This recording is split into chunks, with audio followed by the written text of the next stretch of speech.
65 ਸਾਲ ਦੇ ਰਾਮ ਪ੍ਰਕਾਸ਼ ਜੀ ਜੋ ਕਿ ਪ੍ਰਾਈਵੇਟ ਨੌਕਰੀ ਤੋਂ ਰਿਟਾਇਰ ਹੋ ਚੁੱਕੇ ਹਨ, ਅੱਜ ਸਵੇਰੇ ਜਦ ਸੈਰ ਕਰਕੇ ਘਰ ਦੀ ਤਰਫ ਮੁੜ ਰਹੇ ਸੀ ਤਾਂ ਮਨ ਵਿੱਚ ਸੋਚਣ ਲੱਗੇ ਕਿ ਰਿਟਾਇਰਮੈਂਟ ਦੇ ਸਮੇਂ ਮੈਂ ਸੋਚਦਾ ਸੀ ਕਿ ਮੈਂ ਬੰਧਨ ਤੋਂ ਮੁਕਤੀ ਦੇ ਵੱਲ ਜਾ ਰਿਹਾ ਹਾਂ, ਪਰ ਹੁਣ ਸਮਝ ਨਹੀਂ ਆਉਂਦਾ ਕਿ ਇਸ ਨੂੰ ਜ਼ਿੰਦਗੀ ਦੀ ਆਜ਼ਾਦੀ ਕਿਹਾ ਜਾਵੇ ਜਾਂ ਜ਼ਿੰਦਗੀ ਵਿੱਚ ਹੀ ਮੌਤ ਦੀ ਰਿਹਰਸਲ।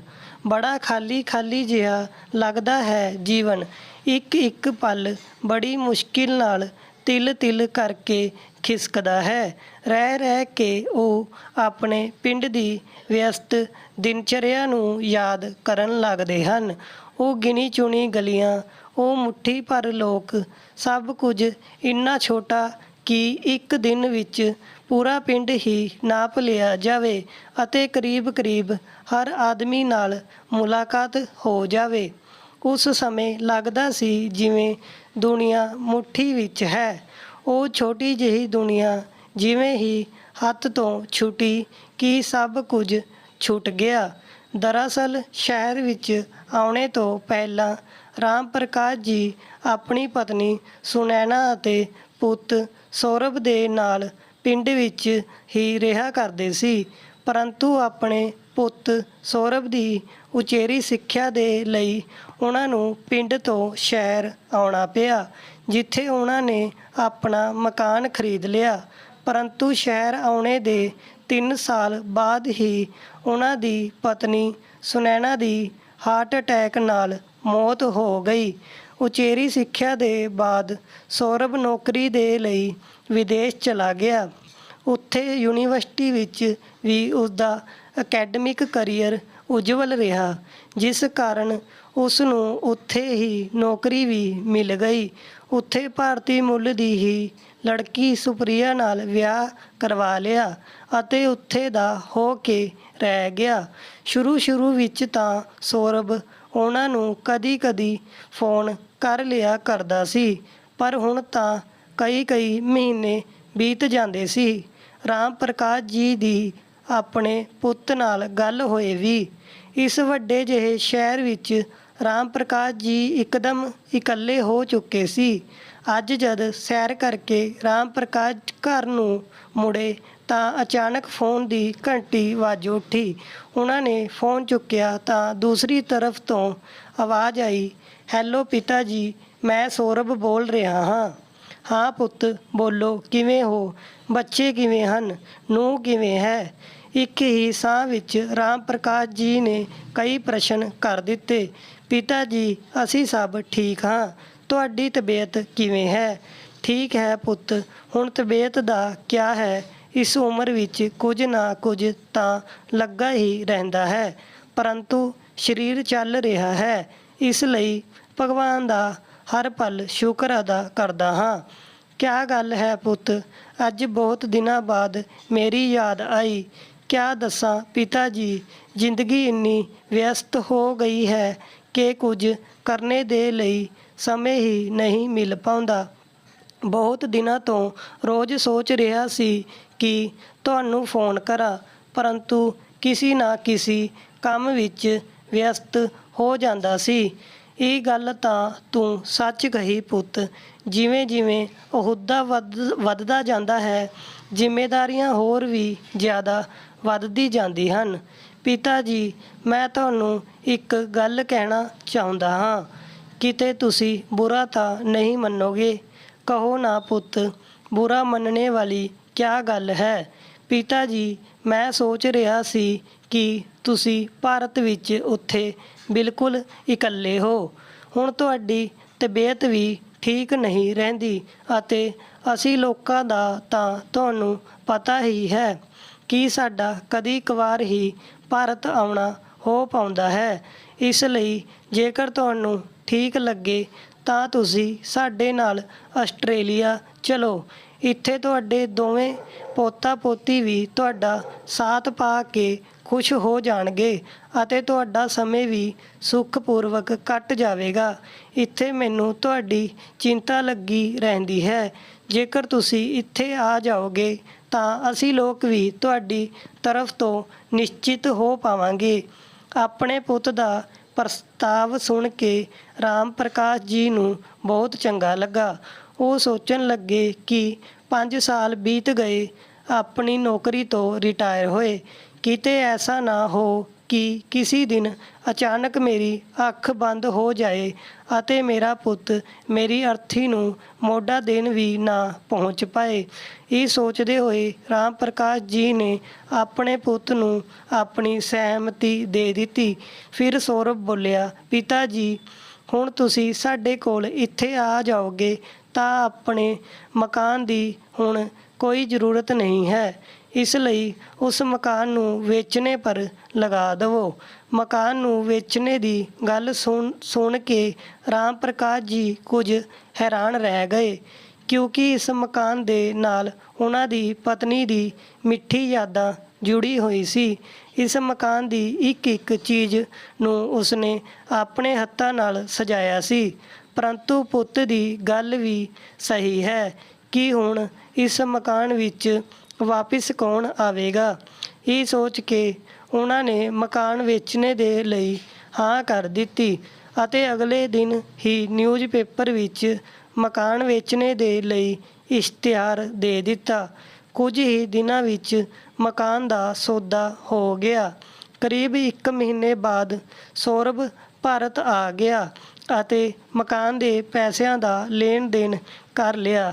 ਰਾਮ ਪ੍ਰਕਾਸ਼ ਜੀ ਨੇ ਜੋ ਵੀ ਬੈਂਕ ਵਿੱਚ FD ਬਣਵਾ ਕੇ ਰੱਖੀ ਹੋਈ ਸੀ, ਸੌਰਵ ਨੇ ਉਸਦਾ ਵੀ ਡਰਾਫਟ ਬਣਵਾ ਕੇ ਕੈਸ਼ ਕਰਵਾ ਲਿਆ ਅਤੇ ਸਾਰੀ ਸੰਪੱਤੀ ਵੇਚਣੇ ਦੇ ਬਾਅਦ ਹੁਣ ਉਹ ਲੋਕ ਆਸਟ੍ਰੇਲੀਆ ਜਾਣੇ ਦੇ ਲਈ ਬਿਲਕੁਲ ਤਿਆਰ ਸੀ। ਨਿਸ਼ਚਿਤ ਸਮੇਂ ਪਰ ਉਹ ਲੋਕ ਏਅਰਪੋਰਟ ਪਰ ਪਹੁੰਚ ਗਏ। ਸੌਰਵ ਨੇ ਕਿਹਾ, ਪਿਤਾ ਜੀ, ਤੁਸੀਂ ਇੱਥੇ ਸੋਫੇ ਪਰ ਬੈਠੋ। ਸਾਰੀ ਫਾਰਮੈਲਿਟੀ ਪੂਰੀ ਕਰਨੇ ਦੇ ਲਈ ਸਮੇਂ ਚਾਹੀਦਾ। ਮੈਂ ਚੈੱਕ ਇਨ ਕਰਨੇ ਦੇ ਬਾਅਦ ਆਉਂਦਾ ਹਾਂ, ਫਿਰ ਤੁਹਾਨੂੰ ਲੈ ਕੇ ਚੱਲੂੰਗਾ। ਰਾਮ ਪ੍ਰਕਾਸ਼ ਜੀ ਉੱਥੇ ਸੋਫੇ ਪਰ ਬੈਠ ਗਏ ਅਤੇ ਉਹਨਾਂ ਦਾ ਮਨ ਆਪਣੇ ਅਤੀਤ ਵਿੱਚ ਗੁਆਚ ਗਿਆ। ਉਹਨਾਂ ਦੀ ਜ਼ਿੰਦਗੀ ਦੇ ਪੰਨੇ ਖੁੱਲ੍ਹਣ ਲੱਗੇ। ਜਿਸ ਮਕਾਨ ਨੂੰ ਉਹਨਾਂ ਦੀ ਪਤਨੀ ਨੇ ਇੰਨੇ ਸ਼ੌਂਕ ਨਾਲ ਬਣਵਾਇਆ ਸੀ, ਉਸ ਨੂੰ ਵੇਚਦੇ ਸਮੇਂ ਉਹਨਾਂ ਦਾ ਮਨ ਭਾਰੀ ਹੋ ਰਿਹਾ ਸੀ। ਸ਼ਹਿਰ ਵਿੱਚ ਆਉਣੇ ਤੋਂ ਪਹਿਲਾਂ ਰਾਮ ਪ੍ਰਕਾਸ਼ ਜੀ ਨੇ ਆਪਣੀ ਪਤਨੀ ਸੁਨੈਨਾ ਨੂੰ ਕਿਹਾ ਸੀ ਕਿ ਘਰ ਕਿਰਾਏ ਪਰ ਲੈ ਲੈਂਦੇ ਹਾਂ ਅਤੇ ਆਰਾਮ ਨਾਲ ਰਹਾਂਗੇ। ਪਰੰਤੂ ਸੁਨੈਨਾ ਤਿਆਰ ਨਹੀਂ ਸੀ ਅਤੇ ਕਹਿਣ ਲੱਗੀ, ਕਿਰਾਏ ਪਰ ਤਾਂ ਅਸੀਂ ਸਿਰਫ ਵਰਤਮਾਨ ਹੀ ਆਰਾਮ ਨਾਲ ਬਿਤਾ ਪਾਵਾਂਗੇ, ਪਰੰਤੂ ਭਵਿੱਖ ਦੀ ਚਿੰਤਾ ਸਤਾਉਂਦੀ ਰਹੇਗੀ। ਚਾਹੇ ਜਿਵੇਂ ਵੀ ਹੋ, ਇੱਕ ਛੋਟਾ ਜਿਹਾ ਮਕਾਨ ਜਾਂ ਫਲੈਟ ਲੋਨ ਲੈ ਕੇ ਖਰੀਦ ਲਵੋ। ਘੱਟ ਤੋਂ ਘੱਟ ਬੁਢਾਪੇ ਵਿੱਚ ਕਿਤੇ ਭਟਕਣਾ ਤਾਂ ਨਹੀਂ ਪਵੇਗਾ। ਕਿੰਨੇ ਸ਼ੌਂਕ ਨਾਲ ਮੈਂ ਇਹ ਮਕਾਨ ਬਣਵਾਇਆ ਸੀ। ਸੁਨੈਨਾ ਵੀ ਤਾਂ ਕੁਝ ਦਿਨ ਹੀ ਇਸ ਮਕਾਨ ਵਿੱਚ ਰਹਿ ਪਾਈ। ਅਚਾਨਕ ਇੱਕ ਰਾਤ ਨੂੰ ਉਸਦੀ ਤਬੀਅਤ ਇੰਨੀ ਜ਼ਿਆਦਾ ਖਰਾਬ ਹੋਈ ਕਿ ਸਾਹ ਆਉਣਾ ਹੀ ਮੁਸ਼ਕਿਲ ਹੋ ਗਿਆ। ਇਲਾਜ ਦੇ ਲਈ ਉਸ ਨੂੰ ਹਸਪਤਾਲ ਵਿੱਚ ਦਾਖਲ ਕਰਵਾਇਆ, ਪਰੰਤੂ ਡਾਕਟਰ ਦੀ ਲੱਖ ਕੋਸ਼ਿਸ਼ਾਂ ਦੇ ਬਾਵਜੂਦ ਵੀ ਉਸ ਨੂੰ ਬਚਾਇਆ ਨਹੀਂ ਜਾ ਸਕਿਆ ਅਤੇ ਇਸ ਦੁਨੀਆ ਵਿੱਚ ਮੈਨੂੰ ਇਕੱਲਾ ਛੱਡ ਕੇ ਰੱਬ ਨੂੰ ਪਿਆਰੀ ਹੋ ਗਈ। ਸੁਨੈਨਾ ਦੀ ਮੌਤ ਦੇ ਬਾਅਦ ਸੌਰਵ ਕੁਝ ਦਿਨਾਂ ਦੇ ਲਈ ਹੀ ਭਾਰਤ ਆਇਆ ਅਤੇ ਕੁਝ ਹੀ ਦਿਨਾਂ ਬਾਅਦ ਵਾਪਿਸ ਵੀ ਚਲਾ ਗਿਆ। ਪਰੰਤੂ ਉਹਨਾਂ ਦੇ ਜਾਣੇ ਦੇ ਬਾਅਦ ਰਾਮ ਪ੍ਰਕਾਸ਼ ਜੀ ਬੇਹੱਦ ਇਕੱਲੇ ਹੋ ਗਏ ਸੀ। ਕਿਤੇ ਵੀ ਉਹਨਾਂ ਦਾ ਮਨ ਨਹੀਂ ਲੱਗਦਾ ਸੀ। ਇੰਨੇ ਵੱਡੇ ਘਰ ਵਿੱਚ ਇਕੱਲੇ ਰਹਿਣਾ ਤਾਂ ਉਹਨਾਂ ਨੂੰ ਐਸਾ ਲੱਗਦਾ ਸੀ ਕਿ ਮੰਨੋ ਘਰ ਵੱਢਣ ਨੂੰ ਦੌੜ ਰਿਹਾ ਹੋਵੇ। ਰਾਮ ਪ੍ਰਕਾਸ਼ ਜੀ, ਜਿਨ੍ਹਾਂ ਨੇ ਕਦੀ ਘਰ ਦਾ ਕੰਮ ਕੀਤਾ ਹੀ ਨਹੀਂ ਸੀ, ਹੁਣ ਖੁਦ ਹੀ ਖਾਣਾ ਪਕਾਉਣ ਲੱਗੇ ਸੀ ਅਤੇ ਘਰ ਦੀ ਸਾਫ਼ ਸਫਾਈ ਕਰਨੇ ਦੇ ਲਈ ਇੱਕ ਕੰਮ ਵਾਲੀ ਬਾਈ ਨੂੰ ਰੱਖ ਲਿਆ ਸੀ। ਅਚਾਨਕ ਰਾਮ ਪ੍ਰਕਾਸ਼ ਜੀ ਦਾ ਧਿਆਨ ਭੰਗ ਹੋਇਆ। ਉਹਨਾਂ ਨੂੰ ਲੱਗਾ ਕਿ ਕਾਫੀ ਦੇਰ ਹੋ ਚੁੱਕੀ ਹੈ। ਸੌਰਭ ਹੁਣੇ ਤੱਕ ਚੈੱਕ ਇਨ ਕਰਕੇ ਆਇਆ ਨਹੀਂ। ਘੜੀ ਪਰ ਨਜ਼ਰ ਪਾਈ ਤਾਂ ਲਗਭਗ 2 ਘੰਟੇ ਦਾ ਸਮੇਂ ਨਿਕਲ ਗਿਆ ਸੀ। राम प्रकाश जी ने ऑस्ट्रेलिया जाने वाली फ़्लाइट दे काउंटर पर जाके पूछया, मैडम मेरा नाम राम प्रकाश वर्मा है, मेरे पुत दा नाम सौरभ वर्मा है, सानू ऑस्ट्रेलिया जाने वाली फ़लाइट पकड़नी है। मेरा पुत चैक इन करने दे लई आया सी पर वो मैनू किते नज़र नहीं आ रहा। राम प्रकाश जी दी गल सुन के काउंटर पर काम करदी एक महिला ने यात्रियों दी लिस्ट देख के कहा, जी हाँ, सौरभ वर्मा नाम दा एक यात्री इत्थे आया सी जिसने चैक इन कीता सी। आस्ट्रेलिया दी फ़लाइट निकले होए तां 1 घंटे तो भी ज़्यादा ਦਾ ਸਮਾਂ ਹੋ ਚੁੱਕਾ ਹੈ। ਉਸ ਮਹਿਲਾ ਦੀ ਗੱਲ ਸੁਣ ਕੇ ਰਾਮ ਪ੍ਰਕਾਸ਼ ਜੀ ਦੀ ਹੈਰਾਨੀ ਦਾ ਟਿਕਾਣਾ ਨਾ ਰਿਹਾ।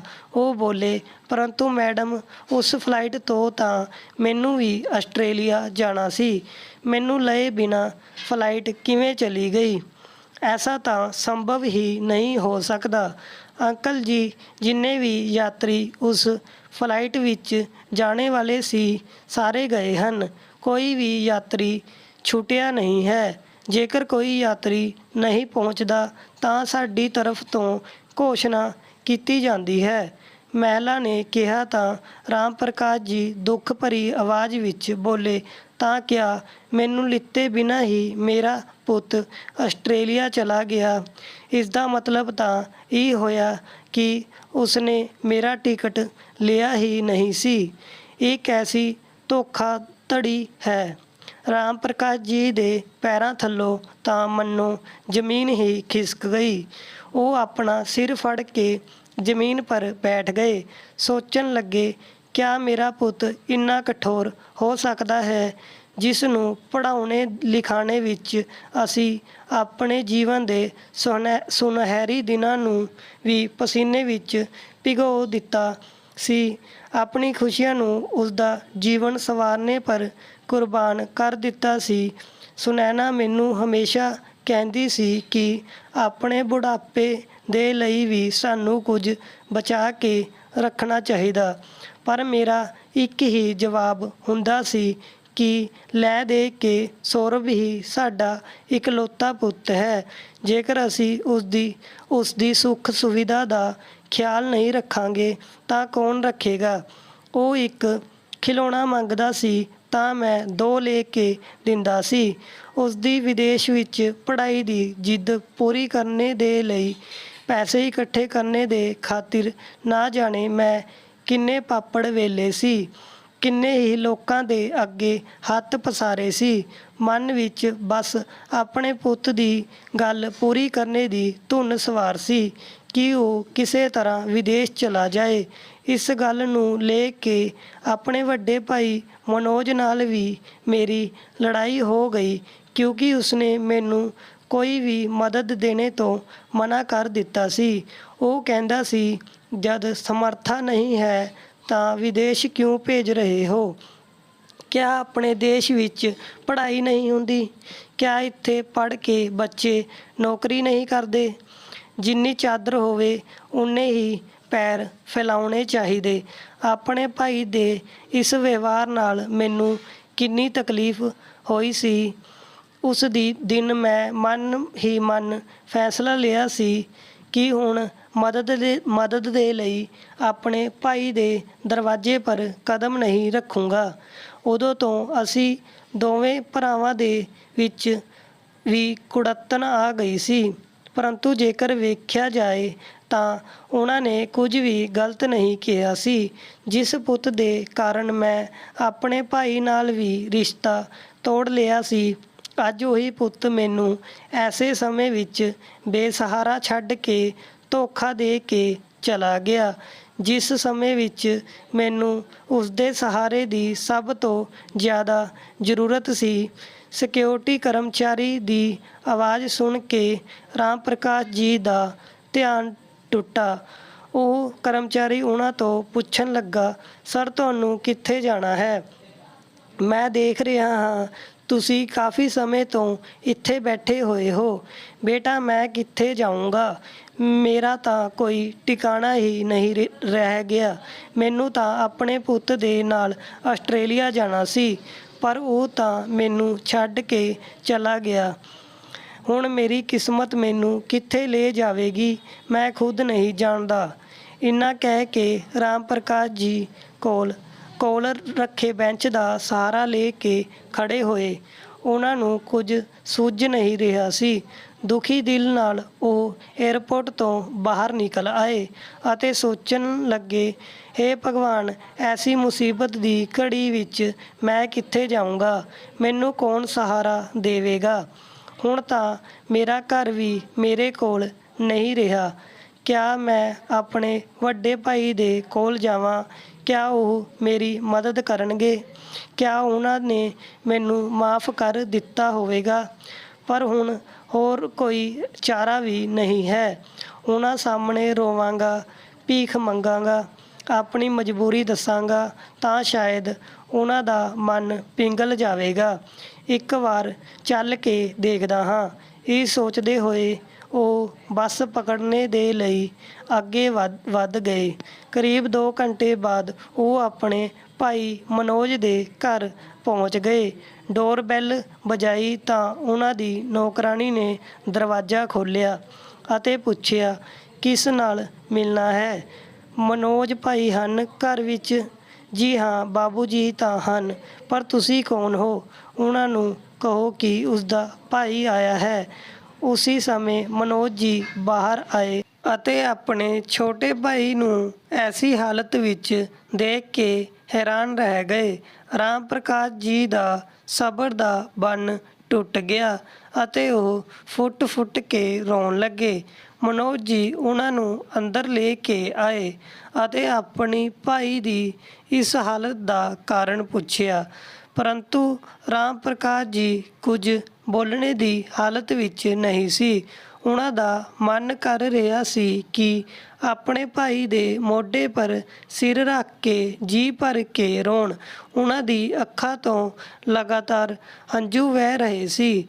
ਮਨੋਜ ਜੀ ਨੇ ਤੁਰੰਤ ਨੌਕਰਾਣੀ ਨੂੰ ਪਾਣੀ ਲਿਆਉਣ ਨੂੰ ਕਿਹਾ। ਰਾਮ ਪ੍ਰਕਾਸ਼, ਆਖਿਰ ਗੱਲ ਕਿਆ ਹੈ? ਤੂੰ ਇਸ ਤਰ੍ਹਾਂ ਕਿਉਂ ਰੋ ਰਿਹਾ ਹੈ ਅਤੇ ਇਹ ਕਿਆ ਹਾਲਤ ਬਣਾ ਰੱਖੀ ਹੈ? ਤੂੰ ਆਪਣੀ ਲਓ ਪਹਿਲਾਂ ਥੋੜ੍ਹਾ ਜਿਹਾ ਪਾਣੀ ਪੀ ਲਵੋ ਅਤੇ ਸ਼ਾਂਤ ਹੋ ਜਾਓ। ਹੁਣ ਤੂੰ ਆਪਣੇ ਘਰ ਵਿੱਚ ਹੈ, ਆਪਣੇ ਭਾਈ ਦੇ ਕੋਲ। ਰਾਮ ਪ੍ਰਕਾਸ਼ ਜੀ ਨੇ ਇੱਕ ਗਹਿਰਾ ਸਾਹ ਲੈਂਦੇ ਹੋਏ ਥੋੜ੍ਹਾ ਪਾਣੀ ਪੀਤਾ ਅਤੇ ਸ਼ਾਂਤ ਆਵਾਜ਼ ਵਿੱਚ ਬੋਲੇ, ਭਾਈ ਮੈਂ ਕਿਆ ਦੱਸਾਂ ਤੁਹਾਨੂੰ, ਇਸ ਉਮਰ ਵਿੱਚ ਆ ਕੇ ਮੇਰੇ ਪੁੱਤ ਨੇ ਹੀ ਮੈਨੂੰ ਛਲ ਲਿਆ। ਮੈਂ ਕਦੀ ਸੁਪਨੇ ਵਿੱਚ ਵੀ ਨਹੀਂ ਸੋਚਿਆ ਸੀ ਕਿ ਐਸਾ ਦਿਨ ਵੀ ਮੈਨੂੰ ਦੇਖਣਾ ਪਵੇਗਾ ਜਿੱਥੇ ਚਾਰੋਂ ਤਰਫ ਸਿਰਫ ਹਨੇਰਾ ਹੀ ਹਨੇਰਾ ਹੈ। ਮੈਂ ਕੁਝ ਸਮਝਿਆ ਨਹੀਂ। ਤੂੰ ਪਹੇਲੀਆਂ ਨਾ ਬੁਝਾ। ਤੇਰੀ ਇਹ ਹਾਲਤ ਦੇਖ ਕੇ ਮੇਰੇ ਮਨ ਵਿੱਚ ਨਾ ਜਾਣੇ ਕਿੰਨੇ ਪ੍ਰਸ਼ਨ ਇੱਕ ਨਾਲ ਉੱਠ ਰਹੇ ਹਨ। ਮਨੋਜ ਜੀ ਨੇ ਪੁੱਛਿਆ ਤਾਂ ਰਾਮ ਪ੍ਰਕਾਸ਼ ਜੀ ਨੇ ਸਾਰੀ ਘਟਨਾ ਉਸਦੇ ਸਾਹਮਣੇ ਬਿਆਨ ਕਰ ਦਿੱਤੀ। ਮਨੋਜ ਨੇ ਗਹਿਰਾ ਸਾਹ ਲੈਂਦੇ ਹੋਏ ਉਹਨਾਂ ਦੀ ਇੱਕ ਗੱਲ ਬੜੇ ਹੀ ਧਿਆਨਪੂਰਵਕ ਸੁਣੀ ਅਤੇ ਬੋਲੇ, ਇਹ ਕੈਸੀ ਵਿਡੰਬਨਾ ਹੈ।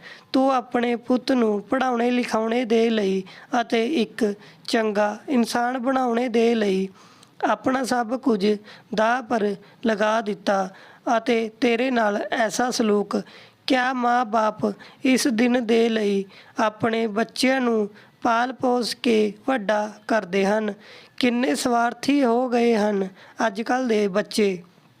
ਭਾਈ ਹੁਣ ਮੈਨੂੰ ਸਮਝ ਨਹੀਂ ਆ ਰਿਹਾ ਮੈਂ ਕਿਆ ਕਰਾਂ। ਇਸ ਉਮਰ ਵਿੱਚ ਮੈਂ ਕਿਤੇ ਨੌਕਰੀ ਕਰਨ ਵੀ ਨਹੀਂ ਜਾ ਸਕਦਾ। ਬਿਹਤਰ ਹੋਵੇਗਾ ਕਿ ਮੈਨੂੰ ਕਿਸੇ ਬਿਰਧ ਆਸ਼ਰਮ ਵਿੱਚ ਭੇਜ ਦਿਓ। ਇਹ ਕਿਆ ਕਹਿ ਰਹੇ ਹੋ ਰਾਮ ਪ੍ਰਕਾਸ਼? ਆਤਮ ਸਨਮਾਨ ਨਾਲ ਸਿਰ ਚੁੱਕ ਕੇ ਜੀਣ ਵਾਲਾ ਇਨਸਾਨ ਅੱਜ ਬਿਰਧ ਆਸ਼ਰਮ ਜਾਣੇ ਦੀ ਗੱਲ ਕਰ ਰਿਹਾ ਹੈ। ਇਹ ਘਰ ਤੇਰਾ ਹੀ ਹੈ। ਬੇਟੀ ਸ਼ਿਖਾ ਦਾ ਵਿਆਹ ਕਰਨੇ ਦੇ ਬਾਅਦ ਜਦ ਤੋਂ ਤੇਰੀ ਭਾਬੀ ਇਹ ਦੁਨੀਆ ਛੱਡ ਕੇ ਚਲੀ ਗਈ, ਉਸ ਦੇ ਬਾਅਦ ਤੋਂ ਮੈਂ ਬਿਲਕੁਲ ਇਕੱਲਾ ਹੋ ਗਿਆ ਹਾਂ। ਹੁਣ ਤੂੰ ਆ ਗਿਆ ਹੈ ਤਾਂ ਅਸੀਂ ਦੋਨਾਂ ਦਾ ਸਮੇਂ ਆਰਾਮ ਨਾਲ ਕੱਟੇਗਾ। ਆਪਣੇ ਵੱਡੇ ਭਾਈ ਦੀ ਗੱਲਾਂ ਸੁਣ ਕੇ ਰਾਮ ਪ੍ਰਕਾਸ਼ ਜੀ ਨੂੰ ਕੁਝ ਸਹਾਰਾ ਹੋਇਆ, ਪਰੰਤੂ ਉਹ ਉਹਨਾਂ ਪਰ ਬੋਝ ਨਹੀਂ ਬਣਨਾ ਚਾਹੁੰਦੇ ਸੀ, ਇਸ ਲਈ ਉਹ ਹੁਣੇ ਵੀ ਪਰੇਸ਼ਾਨ ਸੀ। ਹੁਣੇ ਦੋਵੇਂ ਭਾਈਆਂ ਵਿੱਚ ਇਹ ਗੱਲਾਂ ਚੱਲ ਰਹੀ ਸੀ ਕਿ ਡੋਰਬੈਲ ਵੱਜੀ। ਦੇਖਿਆ ਤਾਂ ਮਨੋਜ ਦੀ ਬੇਟੀ ਸ਼ਿਖਾ ਕੁਝ ਦਿਨਾਂ ਦੇ ਲਈ ਰਹਿਣ ਆਈ ਸੀ। ਇੰਨੇ ਸਾਲਾਂ ਦੇ ਬਾਅਦ ਆਪਣੇ ਚਾਚਾ ਨੂੰ ਇਸ ਘਰ ਵਿੱਚ ਦੇਖ ਕੇ ਉਸ ਨੂੰ ਹੈਰਾਨੀ ਹੋਈ। ਸ਼ਿਖਾ ਉਹਨਾਂ ਦੇ ਕੋਲ ਬੈਠ ਕੇ ਉਹਨਾਂ ਦਾ ਹਾਲ ਚਾਲ ਪੁੱਛਣ ਲੱਗੀ, ਪਰੰਤੂ ਜਦ ਉਸ ਨੂੰ ਉਹਨਾਂ ਦੀ ਹਾਲਤ ਦੀ ਜਾਣਕਾਰੀ ਹੋਈ ਤਾਂ ਉਸ ਨੂੰ ਬਹੁਤ ਦੁੱਖ ਹੋਇਆ ਅਤੇ ਹੈਰਾਨੀ ਵੀ ਕਿ ਸੌਰਵ ਚਾਚਾ ਜੀ ਦੇ ਨਾਲ ਐਸਾ ਕਿਵੇਂ ਕਰ ਸਕਦਾ ਹੈ।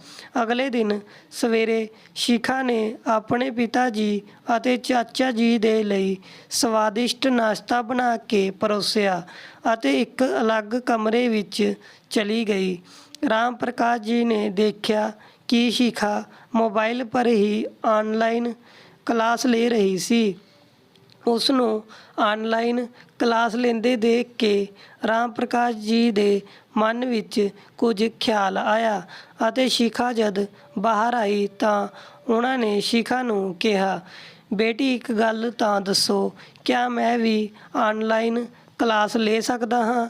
ਘਰ ਬੈਠੇ ਬੈਠੇ ਆਪਣੇ ਪੁੱਤ ਦੇ ਬਾਰੇ ਵਿੱਚ ਸੋਚ ਕੇ ਪਰੇਸ਼ਾਨ ਹੋਣੇ ਤੋਂ ਤਾਂ ਚੰਗਾ ਹੀ ਹੈ ਕਿ ਮੈਂ ਕਿਸੇ ਕੰਮ ਵਿੱਚ ਵਿਅਸਤ ਹੋ ਜਾਵਾਂ। ਉਹਨਾਂ ਦੀ ਗੱਲ ਸੁਣ ਕੇ ਸ਼ਿਖਾ ਬੋਲੀ, ਕਿਉਂ ਨਹੀਂ ਚਾਚਾ ਜੀ, ਅੱਜ ਕੱਲ੍ਹ ਤਾਂ ਆਨਲਾਈਨ ਕਲਾਸਾਂ ਦਾ ਜ਼ਮਾਨਾ ਹੈ। ਨਾ ਤਾਂ ਤੁਹਾਨੂੰ ਸਕੂਲ ਜਾਣਾ ਪਵੇਗਾ ਅਤੇ ਨਾ ਹੀ ਸਕੂਲ ਦੀ ਤਰ੍ਹਾਂ ਘੰਟਿਆਂ ਖੜ੍ਹੇ ਰਹਿ ਕੇ ਪੜ੍ਹਾਉਣਾ ਪਵੇਗਾ। ਤੁਸੀਂ ਆਪਣੀ ਸਹੂਲਤ ਨਾਲ ਬੱਚਿਆਂ ਨੂੰ ਪੜ੍ਹਾ ਸਕਦੇ ਹੋ ਅਤੇ ਵੈਸੇ ਵੀ ਤੁਸੀਂ ਤਾਂ ਗਣਿਤ ਵਿਸ਼ੇ ਦੇ ਬਹੁਤ ਚੰਗੇ ਅਧਿਆਪਕ ਰਹਿ ਚੁੱਕੇ ਹੋ। ਸ਼ਿਖਾ ਨੇ ਰਾਮ ਪ੍ਰਕਾਸ਼ ਜੀ ਦਾ ਆਨਲਾਈਨ ਰਿਜ਼ਿਊਮ ਬਣਾ ਕੇ ਆਪਣੇ ਸਕੂਲ ਵਿੱਚ ਭੇਜ ਦਿੱਤਾ। ਕੁਝ ਹੀ ਸਮੇਂ ਵਿੱਚ ਉਹਨਾਂ ਨੂੰ ਨਿਯੁਕਤ ਕਰ ਲਿਆ ਗਿਆ। ਹੁਣ ਉਹਨਾਂ ਨੂੰ ਆਨਲਾਈਨ ਪੜ੍ਹਾਉਣੇ ਦੇ ਚੰਗੇ ਖਾਸੇ ਪੈਸੇ ਮਿਲਣ ਲੱਗੇ ਸੀ। ਸਵੇਰੇ 9 ਵਜੇ ਤੋਂ ਲੈ ਕੇ 12 ਵਜੇ ਤੱਕ ਉਹ ਬੱਚਿਆਂ ਨੂੰ ਆਨਲਾਈਨ ਪੜ੍ਹਾਉਂਦੇ ਅਤੇ ਆਪਣਾ ਖਰਚਾ ਖੁਦ ਹੀ ਕੱਢ ਲੈਂਦੇ ਸੀ। ਹੁਣ ਉਹਨਾਂ ਨੂੰ ਜੀਣੇ ਦਾ ਮਕਸਦ ਮਿਲ ਗਿਆ ਸੀ। ਉਹ ਪਹਿਲੇ ਤੋਂ ਜ਼ਿਆਦਾ ਚੁਸਤ ਅਤੇ ਤੰਦਰੁਸਤ ਰਹਿਣ ਲੱਗੇ ਸੀ। ਹੁਣ ਉਹ ਆਪਣੀ ਜ਼ਿੰਦਗੀ ਤੋਂ ਸੰਤੁਸ਼ਟ ਸੀ, ਪਰੰਤੂ ਉਹ ਗਰੀਬ ਬੱਚਿਆਂ ਦੇ ਲਈ ਵੀ ਕੁਝ ਕਰਨਾ ਚਾਹੁੰਦੇ ਸੀ। ਇਸ ਲਈ ਉਹਨਾਂ ਨੇ ਬੱਚਿਆਂ ਦੇ ਲਈ ਆਪਣਾ ਕੋਚਿੰਗ ਸੈਂਟਰ ਖੋਲ੍ਹਣੇ ਦੇ ਬਾਰੇ ਵਿੱਚ ਸੋਚਿਆ ਅਤੇ ਇਸ ਕੰਮ ਵਿੱਚ ਵੀ ਉਹਨਾਂ ਦੀ ਮਦਦ ਉਹਨਾਂ ਦੀ ਭਤੀਜੀ ਸ਼ਿਖਾ ਨੇ ਕੀਤੀ। ਸ਼ਿਖਾ ਦੀ ਮਦਦ ਨਾਲ ਉਹਨਾਂ ਨੇ ਇੱਕ ਜਗ੍ਹਾ ਕਿਰਾਏ 'ਤੇ ਲੈ ਲਈ, ਜਿੱਥੇ ਉਹਨਾਂ ਨੇ ਆਪਣਾ ਕੋਚਿੰਗ ਸੈਂਟਰ ਖੋਲ੍ਹਿਆ। ਗਣਿਤ ਵਿਸ਼ੇ ਦੇ ਇਲਾਵਾ ਹੋਰ ਵਿਸ਼ਿਆਂ ਦੀ ਵੀ ਕੋਚਿੰਗ ਦੇਣੇ ਦੇ ਲਈ ਉਹਨਾਂ ਨੇ 2 ਅਧਿਆਪਕ ਵੀ ਨਿਯੁਕਤ ਕਰ ਲਏ। ਉਹਨਾਂ ਦੇ ਕੋਚਿੰਗ ਸੈਂਟਰ ਵਿੱਚ ਫੀਸ ਵੀ ਕੋਈ ਜ਼ਿਆਦਾ ਨਹੀਂ ਸੀ ਅਤੇ ਜੋ ਬੱਚੇ ਫੀਸ ਨਹੀਂ ਦੇ ਪਾਉਂਦੇ ਸੀ ਉਹ ਵੀ ਫ੍ਰੀ ਵਿੱਚ ਪੜ੍ਹ ਸਕਦੇ ਸੀ, ਜਿਸ ਕਾਰਨ ਉਹਨਾਂ ਦੇ ਕੋਚਿੰਗ ਸੈਂਟਰ ਦੀ ਪ੍ਰਸਿੱਧੀ ਵਧਣ ਲੱਗੀ। ਰਾਮ ਪ੍ਰਕਾਸ਼ ਜੀ ਦੇ ਸਰਾਹਨੀय ਕਦਮ ਨੂੰ ਦੇਖਦੇ ਹੋਏ ਹੁਣ ਉਹਨਾਂ ਦੀ ਮਦਦ ਦੇ ਲਈ ਕੁਝ NGO ਵੀ ਉਹਨਾਂ ਦੇ ਨਾਲ ਜੁੜ ਗਏ, ਜਿਨ੍ਹਾਂ ਨੇ ਉਹਨਾਂ ਦੇ ਕੋਚਿੰਗ ਸੈਂਟਰ ਦੇ ਲਈ ਇੱਕ ਵੱਡੀ ਜਗ੍ਹਾ ਉਪਲਬਧ ਕਰਵਾ ਦਿੱਤੀ। ਇੱਕ ਹੀ ਸਾਲ ਵਿੱਚ ਉਹਨਾਂ ਦਾ ਕੋਚਿੰਗ ਸੈਂਟਰ ਇੰਸਟੀਟਿਊਟ ਦਾ ਰੂਪ ਲੈ ਚੁੱਕਾ ਸੀ। ਪਰ ਕਹਿੰਦੇ ਹਨ, ਕਰਮਾਂ ਦਾ ਫਲ ਤਾਂ ਮਿਲ ਕੇ ਰਹਿੰਦਾ ਹੈ, ਅੱਜ ਨਹੀਂ ਤਾਂ ਕੱਲ੍ਹ, ਇਸ ਜਨਮ ਵਿੱਚ ਨਹੀਂ ਤਾਂ ਅਗਲੇ ਜਨਮ ਵਿੱਚ। ਸੌਰਵ ਨੇ ਜੋ ਧੋਖਾ ਆਪਣੇ ਪਿਤਾ ਦੇ ਨਾਲ ਕੀਤਾ ਸੀ, ਫਿਰ ਉਸ ਧੋਖੇ ਦੇ ਫਲ ਤੋਂ ਉਹ ਕਿਵੇਂ ਬਚ ਸਕਦਾ ਸੀ? ਆਪਣੇ ਜਿਸ ਦੋਸਤ ਦੇ ਨਾਲ ਪਾਰਟਨਰਸ਼ਿਪ ਕਰਨੇ ਦੇ ਲਈ ਆਪਣੇ ਪਿਤਾ ਦੇ ਪੈਸੇ ਧੋਖਾਧੜੀ ਨਾਲ ਹੜੱਪ ਲਏ ਸੀ, ਉਸੀ ਦੋਸਤ ਨੇ ਉਸ ਨੂੰ ਪਾਰਟਨਰਸ਼ਿਪ ਦਾ ਝਾਂਸਾ ਦੇ ਕੇ ਉਸ ਤੋਂ ਸਾਰੇ ਪੈਸੇ ਹੜੱਪ ਲਏ।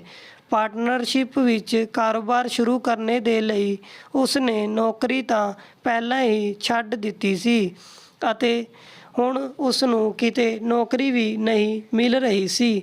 ਆਖਿਰ ਵਿਦੇਸ਼ੀ ਧਰਤੀ ਪਰ ਬਿਨਾਂ ਪੈਸਿਆਂ ਦੇ ਕਿੰਨੇ ਦਿਨ ਰਹਿ ਸਕਦੇ ਸੀ। ਜੋ ਥੋੜ੍ਹੇ ਬਹੁਤ ਬਚੇ ਹੋਏ ਪੈਸੇ ਸੀ, ਉਹਨਾਂ ਨਾਲ ਆਪਣੀ ਟਿਕਟ ਦਾ ਇੰਤਜ਼ਾਮ ਕਰਕੇ ਉਹ ਲੋਕ ਭਾਰਤ ਵਾਪਿਸ ਆ ਗਏ। ਭਾਰਤ ਮੁੜ ਕੇ ਸੌਰਭ ਆਪਣੀ ਪਤਨੀ ਅਤੇ ਬੱਚਿਆਂ ਦੇ ਨਾਲ ਆਪਣੇ ਸਸੁਰਾਲ ਵਿੱਚ ਰਹਿਣ ਲੱਗਾ। ਨੌਕਰੀ ਲੱਭ ਰਿਹਾ ਸੀ, ਪਰ ਕੋਈ ਬੜੀ ਨੌਕਰੀ ਉਸ ਨੂੰ ਮਿਲ ਨਹੀਂ ਰਹੀ ਸੀ ਅਤੇ ਛੋਟੀ ਨੌਕਰੀ ਉਸ ਨੂੰ ਆਪਣੇ ਸਟੈਂਡਰਡ ਦੀ ਨਹੀਂ ਲੱਗਦੀ ਸੀ ਅਤੇ ਸਸੁਰਾਲ ਵਾਲੇ ਵੀ ਆਖਿਰ ਬੇਰੁਜ਼ਗਾਰ ਜਵਾਈ ਨੂੰ ਕਿੰਨੇ ਦਿਨ ਇੱਜ਼ਤ ਦਿੰਦੇ। ਹੁਣ ਉਸ ਨੂੰ ਮਹਿਸੂਸ ਹੋਣ ਲੱਗਾ ਕਿ ਸਸੁਰਾਲ ਵਿੱਚ ਉਸ ਨੂੰ ਬੋਝ ਸਮਝਿਆ ਜਾ ਰਿਹਾ ਹੈ। ਉਹ ਆਪਣੀ ਜ਼ਿੰਦਗੀ ਤੋਂ ਪੂਰੀ ਤਰ੍ਹਾਂ ਪਰੇਸ਼ਾਨ ਹੋ ਚੁੱਕਾ ਸੀ, ਪਰ ਕਰਦਾ ਵੀ ਤਾਂ ਕਿਆ। ਇੱਕ ਦਿਨ ਜਦ ਉਸ ਨੇ ਪੜ੍ਹਨੇ ਦੇ ਲਈ ਅਖਬਾਰ ਚੁੱਕਿਆ ਤਾਂ ਅਖਬਾਰ ਵਿੱਚ ਖਬਰ ਦੇ ਨਾਲ ਆਪਣੇ ਪਿਤਾ ਦੀ ਫੋਟੋ ਨੂੰ ਦੇਖ ਕੇ ਉਹ ਹੈਰਾਨ ਰਹਿ ਗਿਆ। ਅਖਬਾਰ ਵਿੱਚ ਲਿਖਿਆ ਸੀ, ਅਕਸਰ ਮਿਹਨਤ ਕਰਨ ਵਾਲੇ ਪਰੇਸ਼ਾਨੀਆਂ ਤੋਂ ਨਹੀਂ ਡਰਦੇ, ਬਲਕਿ ਆਪਣੇ ਦਮ ਪਰ ਮੁਸ਼ਕਿਲਾਂ ਨੂੰ ਦੂਰ ਕਰਨੇ ਦੀ ਕੋਸ਼ਿਸ਼ ਕਰਦੇ ਹਨ। ਮਿਹਨਤ ਕਰਕੇ ਆਪਣੇ ਆਪ ਨੂੰ ਫਿਰ ਤੋਂ ਆਤਮ ਨਿਰਭਰ ਬਣਾਉਣੇ ਦੀ ਇੱਕ ਮਿਸਾਲ ਹਨ ਸ਼੍ਰੀ ਰਾਮ ਪ੍ਰਕਾਸ਼ ਵਰਮਾ ਜੀ, ਜਿਨ੍ਹਾਂ ਨੇ 65 ਸਾਲ ਦੀ ਉਮਰ ਵਿੱਚ ਆਪਣੇ ਅੰਦਰ ਦੇ ਅਧਿਆਪਕ ਨੂੰ ਪੁਨਰਜੀਵਿਤ ਕੀਤਾ ਅਤੇ ਅੱਜ ਦੇ ਬਜ਼ੁਰਗਾਂ ਦੇ ਲਈ ਪ੍ਰੇਰਨਾ ਦੀ ਇੱਕ ਮਿਸਾਲ ਕਾਇਮ ਕੀਤੀ। ਉਹ ਉਹਨਾਂ ਮਹਾਨ ਅਧਿਆਪਕਾਂ ਵਿੱਚ ਤੋਂ ਇੱਕ ਹਨ ਜਿਨ੍ਹਾਂ ਨੇ ਗਰੀਬ ਬੱਚਿਆਂ ਨੂੰ ਮੁਫਤ ਵਿੱਚ ਪੜ੍ਹਾਉਣੇ ਦਾ ਜ਼ਿੰਮਾ ਉਠਾਇਆ। ਉਹਨਾਂ ਦੇ ਇਸ ਚੰਗੇ ਕੰਮ ਨੂੰ ਦੇਖਦੇ ਹੋਏ ਸਰਕਾਰ ਦੀ ਤਰਫ ਤੋਂ ਉਹਨਾਂ ਨੂੰ ਇਨਾਮ ਦਿੱਤਾ ਜਾਣ ਵਾਲਾ ਹੈ। ਇਹ ਖਬਰ ਪੜ੍ਹ ਕੇ ਸੌਰਭ ਨੂੰ ਆਪਣੀ ਅੱਖਾਂ ਪਰ ਵਿਸ਼ਵਾਸ ਨਹੀਂ ਹੋਇਆ। ਉਹ ਹੈਰਾਨ ਸੀ ਕਿ ਆਪਣੇ ਪਿਤਾ ਨੂੰ ਉਹ ਦਰ-ਦਰ ਦੀ ਠੋਕਰਾਂ ਖਾਣੇ ਦੇ ਲਈ ਛੱਡ ਕੇ ਗਿਆ ਸੀ। ਅੱਜ ਉਹ ਆਪਣੇ ਦਮ ਪਰ ਇੰਨਾ ਵੱਡਾ ਪੁਰਸਕਾਰ ਪ੍ਰਾਪਤ ਕਰਨ ਜਾ ਰਹੇ ਹਨ। ਅਖਬਾਰ ਵਿੱਚ ਛਪੀ ਖਬਰ ਦੇ ਨਾਲ ਉਹਨਾਂ ਦੇ ਕੋਚਿੰਗ ਸੈਂਟਰ ਦਾ ਨਾਮ ਅਤੇ ਪਤਾ ਵੀ ਲਿਖਿਆ ਸੀ। ਸੌਰਭ ਮਦਦ ਮੰਗਣੇ ਦੇ ਲਈ ਆਪਣੀ ਪਤਨੀ ਦੇ ਨਾਲ ਤੁਰੰਤ ਆਪਣੇ ਪਿਤਾ ਦੇ ਨਾਲ ਮਿਲਣ ਭੱਜਿਆ ਚੱਲ ਆਇਆ। ਪਹੁੰਚ ਕੇ ਦੇਖਿਆ ਤਾਂ ਉਸ ਜਗ੍ਹਾ ਪਰ ਇੱਕ ਬਹੁਤ ਵੱਡਾ ਇੰਸਟੀਟਿਊਟ ਬਣਿਆ ਹੋਇਆ ਸੀ। ਜਦ ਉਹ ਦੋਨੋਂ ਅੰਦਰ ਗਏ ਤਾਂ ਗਾਰਡ ਦੇ ਪੁੱਛਣੇ ਪਰ ਉਹਨਾਂ ਨੇ ਉਸ ਨੂੰ ਦੱਸਿਆ ਕਿ ਉਹਨਾਂ ਨੂੰ ਰਾਮ ਪ੍ਰਕਾਸ਼ ਜੀ ਨਾਲ ਮਿਲਣਾ ਹੈ। ਗਾਰਡ ਉਹਨਾਂ ਨੂੰ ਦਫ਼ਤਰ ਵਿੱਚ ਬਿਠਾ ਕੇ ਰਾਮ ਪ੍ਰਕਾਸ਼ ਜੀ ਨੂੰ ਬੁਲਾਉਣ ਚਲਾ ਗਿਆ। ਜਿਵੇਂ ਹੀ ਰਾਮ ਪ੍ਰਕਾਸ਼ ਜੀ ਆਪਣੇ ਦਫ਼ਤਰ ਵਿੱਚ ਆਏ ਤਾਂ ਸੌਰਭ ਉਹਨਾਂ ਨੂੰ ਦੇਖ ਕੇ ਹੈਰਾਨ ਸੀ। ਉਸਦੇ ਪਿਤਾ, ਜਿਨ੍ਹਾਂ ਦੇ ਚਿਹਰੇ ਤੋਂ ਕਦੀ ਲਾਚਾਰੀ ਅਤੇ ਬੇਬਸੀ ਝਲਕਦੀ ਸੀ, ਉਹਨਾਂ ਦੇ ਚਿਹਰੇ ਪਰ ਆਤਮ ਵਿਸ਼ਵਾਸ ਭਰੀ ਚਮਕ ਸੀ ਅਤੇ ਆਉਂਦੇ ਹੀ ਉਹਨਾਂ ਦੇ ਪੈਰਾਂ ਵਿੱਚ ਗਿਰ ਕੇ ਰੋਣ ਲੱਗਾ। ਰਾਮ ਪ੍ਰਕਾਸ਼ ਜੀ ਆਪਣੇ ਪੁੱਤ ਸੌਰਭ ਨੂੰ ਆਪਣੇ ਪੈਰਾਂ ਵਿੱਚ ਅਚਾਨਕ ਦੇਖ ਕੇ ਹੈਰਾਨ ਰਹਿ ਗਏ। ਜਦ ਹੀ ਸੌਰਭ ਬੋਲਿਆ, ਪਿਤਾ ਜੀ ਮੈਨੂੰ ਮਾਫ਼ ਕਰ ਦੇਵੋ, ਮੇਰੇ ਤੋਂ ਬਹੁਤ ਵੱਡੀ ਗਲਤੀ ਹੋ ਗਈ। ਮੈਂ ਧੋਖੇ ਨਾਲ ਤੁਹਾਡਾ ਘਰ ਵੇਚ ਕੇ ਤੁਹਾਨੂੰ ਇਕੱਲਾ ਛੱਡ ਕੇ ਚਲਾ ਗਿਆ, ਪਰ ਉਸ ਦੀ ਸਜ਼ਾ ਮੈਨੂੰ ਈਸ਼ਵਰ ਨੇ ਦੇ ਦਿੱਤੀ ਹੈ। ਮੇਰੇ ਨਾਲ ਵੀ ਬਹੁਤ ਬੜਾ ਧੋਖਾ ਹੋ ਗਿਆ ਹੈ। ਹੁਣ ਮੈਨੂੰ ਤੁਹਾਡਾ ਹੀ ਸਹਾਰਾ ਹੈ। ਰਾਮ ਪ੍ਰਕਾਸ਼ ਜੀ ਆਪਣੇ ਪੁੱਤ ਦੀ ਗੱਲ ਸੁਣ ਕੇ ਰਾਮ ਪ੍ਰਕਾਸ਼ ਜੀ ਬੋਲੇ, ਪੁੱਤ ਤੂੰ ਸ਼ਾਇਦ ਭੁੱਲ ਗਿਆ ਸੀ ਕਿ ਈਸ਼ਵਰ ਦੀ ਲਾਠੀ ਵਿੱਚ ਆਵਾਜ਼ ਨਹੀਂ ਹੁੰਦੀ। ਪਰ ਜਦ ਪੈਂਦੀ ਹੈ ਤਾਂ ਇਨਸਾਨ ਕਿਤੇ ਦਾ ਨਹੀਂ ਰਹਿੰਦਾ। ਅਤੇ ਜਿੱਥੇ ਤੱਕ ਮੇਰੇ ਮਾਫ਼ ਕਰਨੇ ਦੀ ਗੱਲ ਰਹੀ, ਤਾਂ ਜੋ ਤੁਸੀਂ ਲੋਕਾਂ ਨੇ ਮੇਰੇ ਨਾਲ ਕੀਤਾ ਹੈ ਉਸ ਦੇ ਲਈ ਮੈਂ ਤੈਨੂੰ ਕਦੀ ਮਾਫ਼ ਨਹੀਂ ਕਰ ਸਕਦਾ।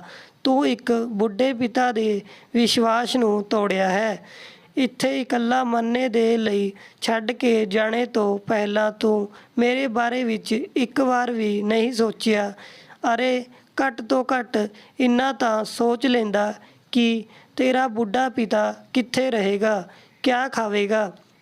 ਅਰੇ ਇੱਕ ਤਰਫ ਤੂੰ ਹੈ, ਇੱਕ ਤਰਫ ਮਨੋਜ ਭਾਈ ਦੀ ਬੇਟੀ ਸ਼ਿਖਾ ਹੈ, ਜੋ ਸ਼ਾਦੀशुदा ਹੁੰਦੇ ਹੋਏ ਵੀ ਆਪਣੇ ਪਿਤਾ ਦਾ ਵੀ ਚੰਗੇ ਨਾਲ ਖਿਆਲ ਰੱਖਦੀ ਹੈ ਅਤੇ ਆਪਣਾ ਸਸੁਰਾਲ ਵੀ ਸੰਭਾਲਦੀ ਹੈ। ਜਦੀ ਉਹਨਾਂ ਦੀ ਨੂੰਹ ਬਨਾਵਟੀ ਹੰਝੂ ਕੱਢਦੇ ਹੋਏ ਬੋਲੀ, ਪਿਤਾ ਜੀ ਹੁਣ ਜੋ ਹੋ ਗਿਆ ਸੋ ਹੋ ਗਿਆ, ਉਸ ਨੂੰ ਤਾਂ ਨਹੀਂ ਬਦਲਿਆ ਜਾ ਸਕਦਾ। ਪਰ ਤੁਸੀਂ ਨਹੀਂ ਜਾਣਦੇ ਅਸੀਂ ਕਿੰਨੀ ਮੁਸੀਬਤ ਤੋਂ ਗੁਜ਼ਰ ਰਹੇ ਹਾਂ। ਇੱਕ ਪੈਸੇ ਦੇ ਲਈ ਅਸੀਂ ਲੋਕ ਤਰਸ ਗਏ ਹਾਂ। ਹੁਣ ਬੱਚਿਆਂ ਦੀ ਪੜ੍ਹਾਈ ਦਾ ਖਰਚਾ ਵੀ ਹੈ। ਤੁਸੀਂ ਹੀ ਦੱਸੋ ਅਸੀਂ ਕਿਵੇਂ ਗੁਜ਼ਾਰਾ ਕਰੀਏ। ਪਿਤਾ ਜੀ ਜੇਕਰ ਤੁਸੀਂ ਸਾਡੀ ਕੁਝ ਮਦਦ ਕਰ ਦਿਓ ਤਾਂ ਸੌਰਵ ਨੇ ਕਿਹਾ। ਤਾਂ ਰਾਮ ਪ੍ਰਕਾਸ਼ ਜੀ ਨੇ ਸਪਸ਼ਟ ਰੂਪ ਨਾਲ ਕਹਿ ਦਿੱਤਾ, ਇੱਕ ਵਾਰ ਮੈਂ ਤੇਰੇ ਤੋਂ ਧੋਖਾ ਖਾ ਚੁੱਕਾ ਹਾਂ। ਇਸ ਤੋਂ ਜ਼ਿਆਦਾ ਧੋਖਾ ਖਾਣੇ ਦੀ ਸ਼ਕਤੀ ਮੇਰੇ ਕੋਲ ਨਹੀਂ ਹੈ। ਤੈਨੂੰ ਜੋ ਕਰਨਾ ਹੈ ਉਹ ਕਰ, ਪਰ ਜੋ ਵੀ ਪੈਸਾ ਮੈਂ ਕਮਾਉਂਦਾ ਹਾਂ ਆਪਣੇ ਦਮ ਪਰ ਕਮਾਉਂਦਾ ਹਾਂ। ਉਹ ਪੈਸੇ ਵਿੱਚ ਤੋਂ ਇੱਕ ਫੁੱਟੀ ਕੌੜੀ ਵੀ ਮੇਰੇ ਕੋਲ ਤੇਰੇ ਲਈ ਨਹੀਂ ਹੈ। ਜੇਕਰ ਮੈਂ ਬੁਢਾਪੇ ਵਿੱਚ ਇੰਨਾ ਸਭ ਕੁਝ ਹਾਸਿਲ ਕਰ ਸਕਦਾ ਹਾਂ ਤਾਂ ਤੇਰੀ ਤਾਂ ਹੁਣੇ ਉਮਰ ਹੈ।